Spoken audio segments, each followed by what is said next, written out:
So this is starting on page 93 of The Green Christmas. Alice read, "Hurry up and get into bed, Timmy. This is Christmas Eve, and good little boys should be asleep when Santa Claus comes." Henry held the paper almost against his nose. He frowned and squinted.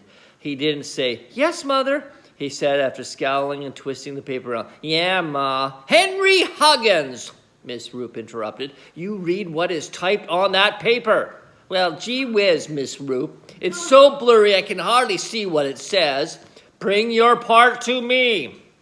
Henry slouched off the stage and handed it to her. "Now, Henry, it isn't as blurred as all that. However, since you have such a long part, you had better trade with me." "Well, that's that," thought Henry. None of his ideas seemed to work. "Continue," ordered Miss Roop.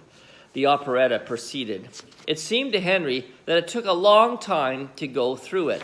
The music teacher played the music for the songs they were supposed to learn by next week. Henry discovered that in the second act, he was supposed to stand in the center of the stage and sing a song all by himself.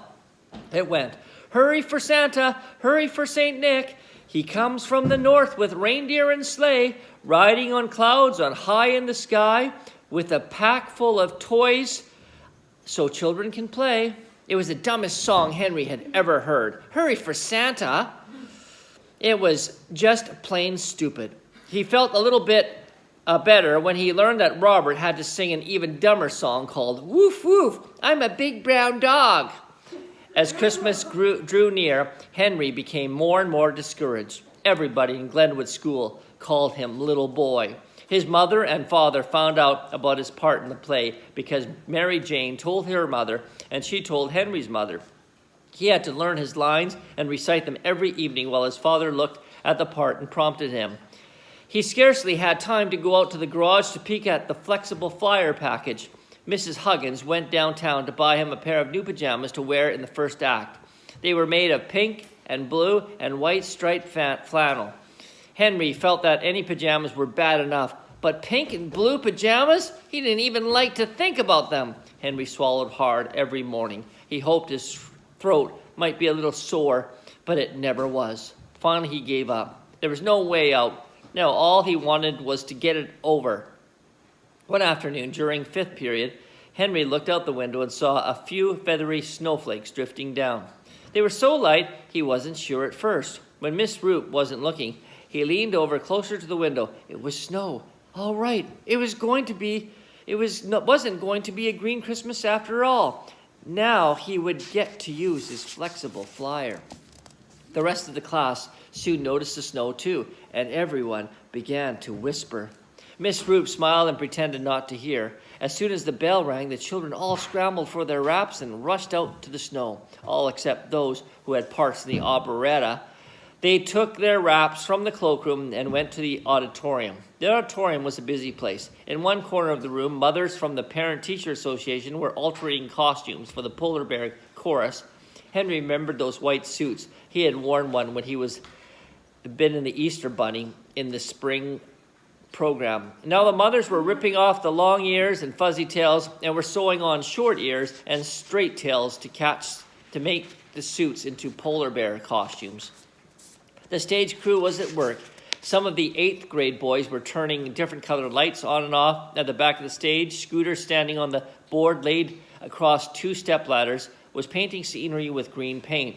Henry sat down to wait for his turn while Mary Jane and Beezus rehearsed their dance, and Robert, wearing his dog suit, practiced walking on all fours. Henry waited and waited. He sat on the hard auditorium chair and looked out the window at the snowflakes. He could hear the other kids laughing and yelling outside, so he knew there must be enough snow for snowballs. He wished he would come so he could leave. Now the tin soldiers were practicing their steps. At the end of their song and dance of the stage crew threw a basketball across the stage in front of him. It was supposed to look like a cannonball, and the tin soldier was supposed to fall over with one leg in the air. Miss Roop didn't like the way they fell.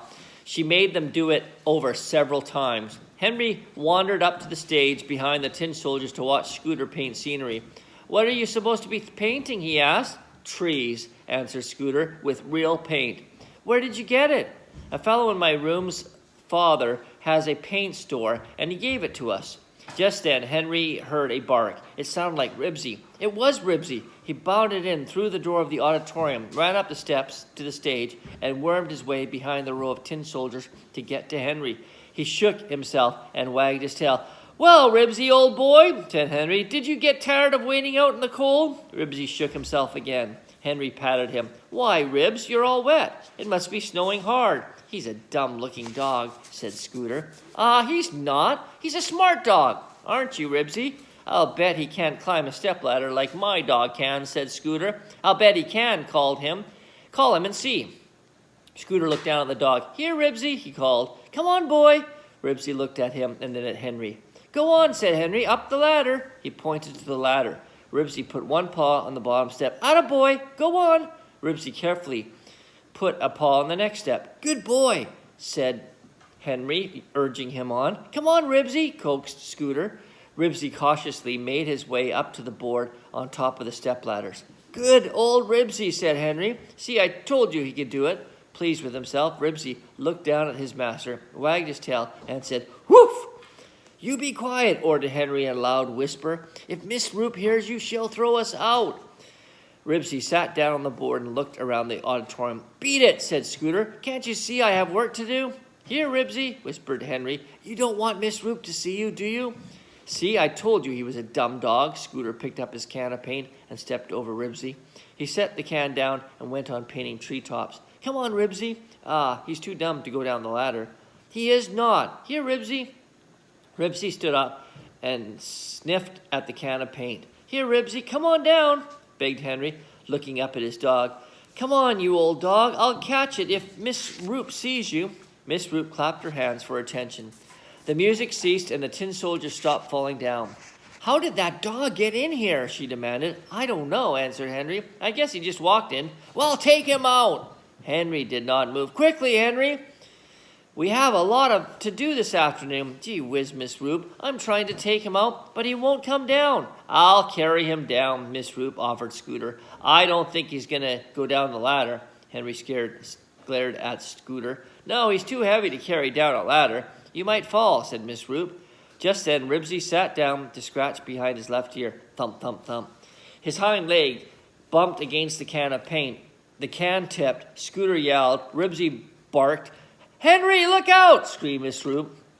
The can fell over, and green paint poured all over Henry. "Glub," said Henry as he heard Miss Roop run onto the stage. He heard her, but he couldn't see her. He had to keep his eyes shut. The cold, oily paint was dripping down his face and neck.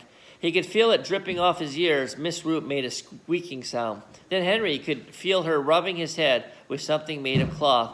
"Run and get some paper towels," she called to the other children. She wiped away at his face.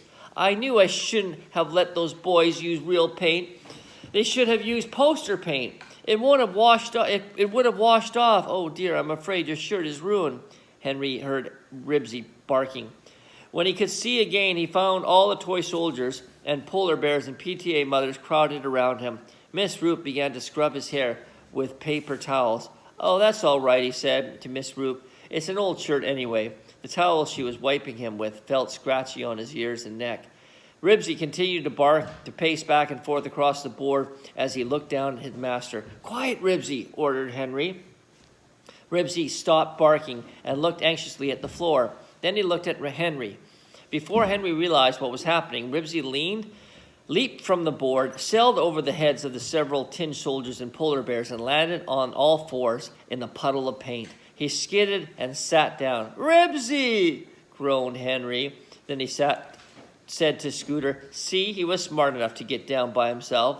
The dog began to bark and run around Henry. He left a circle of green footprints on the floor of the stage. "Oh, Henry," wailed Miss Roop, and then said sharply, "Scooter, take that dog out of this building and carry him. I don't want any green footprints in the halls." "Yes, Miss Roop." Scooter lugged the barking dog away. Mary Jane squirmed through the crowd to look at Henry. "Henry Huggins," she exclaimed, "wait till your mother sees you. Your hair is green, and so is your skin." Beeses laughed. "Henry, your face looks like a green apple."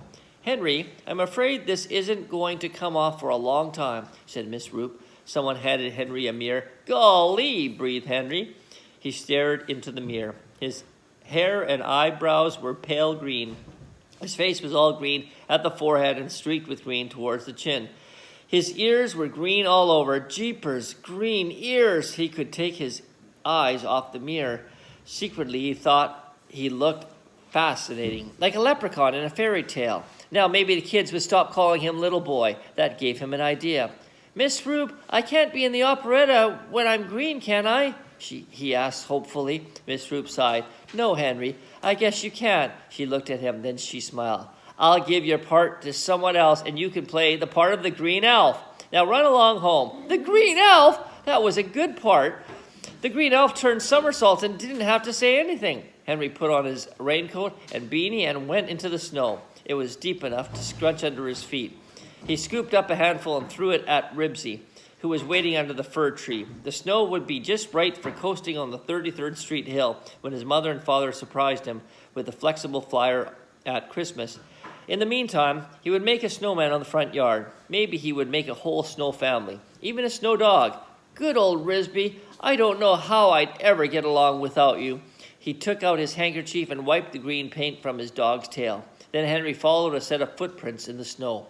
He took big steps and carefully put his feet into the marks someone else had made in the snow. Jeepers, he exclaimed.